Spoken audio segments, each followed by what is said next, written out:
So now, with great pride, let me turn it over to our new Congressman, Congressman-Elect Randy Hultgren. It is so good to have our U.S. Senator right here in St. Charles. Thank you so much, Senator Kirk. Thank you for fighting for us. I'm so glad that you are there in the U.S. Senate, not only fighting for us, but wanting to hear from us, wanting to listen to us. That's what we want, that's what we need, and that's what we have in our new Senator, Mark Kirk. So thank you so much. Thank you all so much for coming out. This is a busy time of year, and this is very encouraging to have you here today. This is important. It's been a long time since we've had a town hall meeting here in the 14th Congressional District with our Congress folks, and it's important to continue this, and my commitment is this won't be the last. We will have many opportunities for us to be able to talk, for me to be able to address you and let you know what's happening out in Washington, D.C., but more importantly, for me to be able to hear from you. Hear what's important to you so that I can adequately represent you out in Washington, D.C. It's been an exciting little over a month since the election. I've been out to Washington a couple times with some orientation work. Took my first vote, not officially as a congressman, but as a member-elect of the 112th Congress. The very first vote that I did take was one of the promises I made, and that was to fire Nancy Pelosi.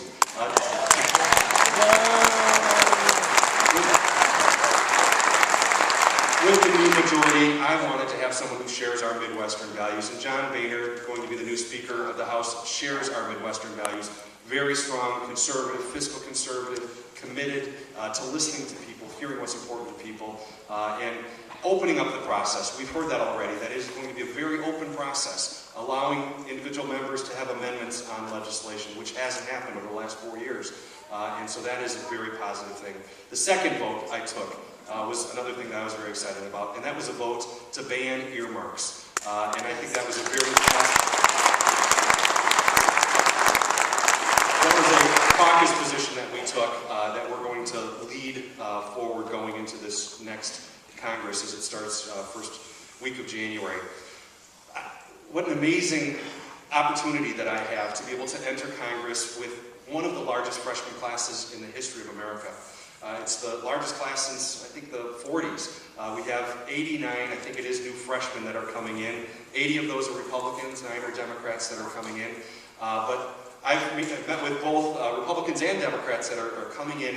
We do share something common. I've spent significant time with the 80 Republicans that are coming in, and we do feel very strongly that we have been sent on a mission by the people of our district. We all have been elected within our district. We've worked hard. We've been traveling all over the districts that we represent to be able to hear what's important to you and then to run in the races that we ran in.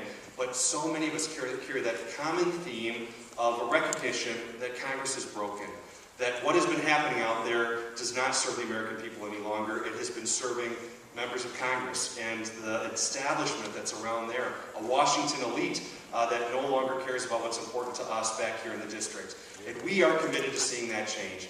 We've met literally every single day that we were out there. The 80 of us met together in some form or another of talking about this, of how can we make sure that we follow on along with this great responsibility that the American people have given to us. And that is to change the direction of our nation, to start the process of fixing Congress once again, to get it back to the idea that our founding fathers had in mind, which I just am so impressed with the work that our founding fathers did, the brilliance that they had in our Constitution of creating the House of the people, the people's house, your house in Congress. And I believe so strongly in this, that I work for you. You are my boss. The only way that I can serve you well is to listen to you well, to understand what's important to you. Almost guaranteed, if we went around this room, we'd find things that we disagree on. There will be things that we're going to disagree on. That's fine. That's democracy. That's how it's supposed to be. The problem is when one person says, this is mine, and I don't want to listen to you, I'm going to do what I think is best no matter what. I won't do that, ever. I'm going to have strong opinions, but I want to hear your opinion.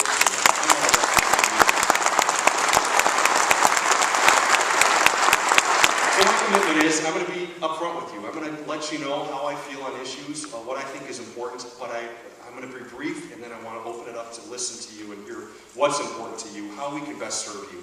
What I see happening over the next month is, and I want to make sure you all know this, the swearing in is on January 5th.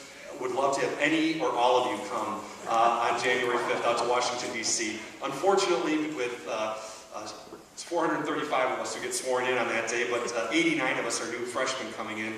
So very limited space in the Capitol, but there'll be other places and other events going on. We are going to have some celebration for Illinois and some of the changes that are happening here. So we'd love to have you out there. But at any time that you can come out, I would like you to come out to Washington, D.C. I wanted to let you know that your office in Washington, D.C. is 427 Cannon. It's not my office, it's your office in Washington, D.C.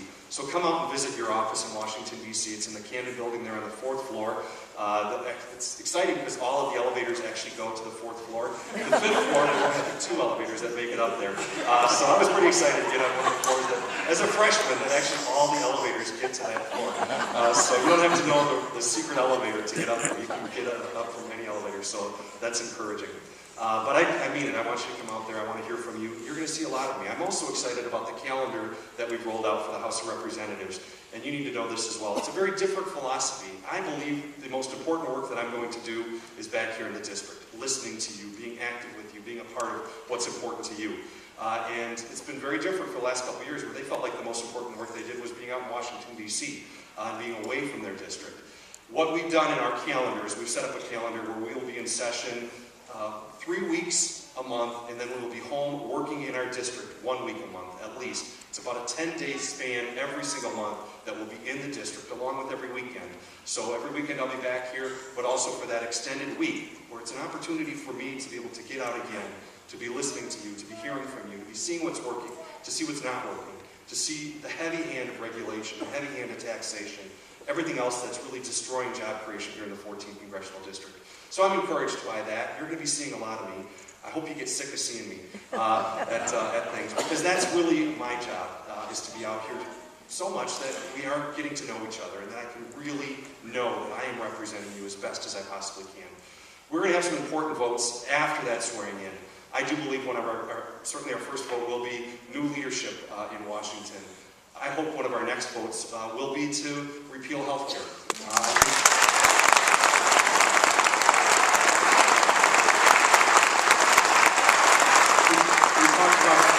I talked about this a lot over the last year and a half, where we have a very serious problem with healthcare. It's the cost of healthcare. Cost of healthcare is out of control. What we don't need is a bureaucratic takeover of healthcare that's going to cost us an extra $1 trillion over the next 10 years, creates 150 new bureaucracies. Just that one bill that passed.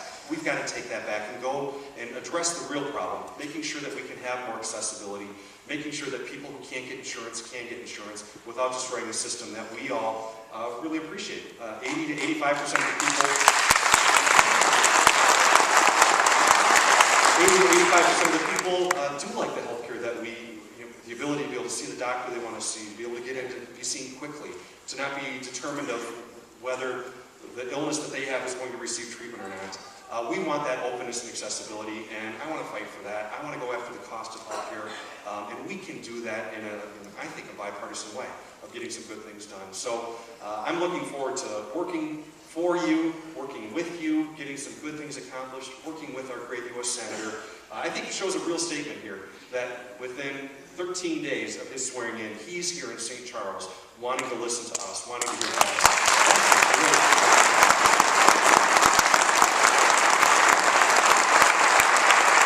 It's a sign of things to come, because that is exactly how we're going to continue this and how we're going to be successful, is working together and knowing that that is what democracy is all about.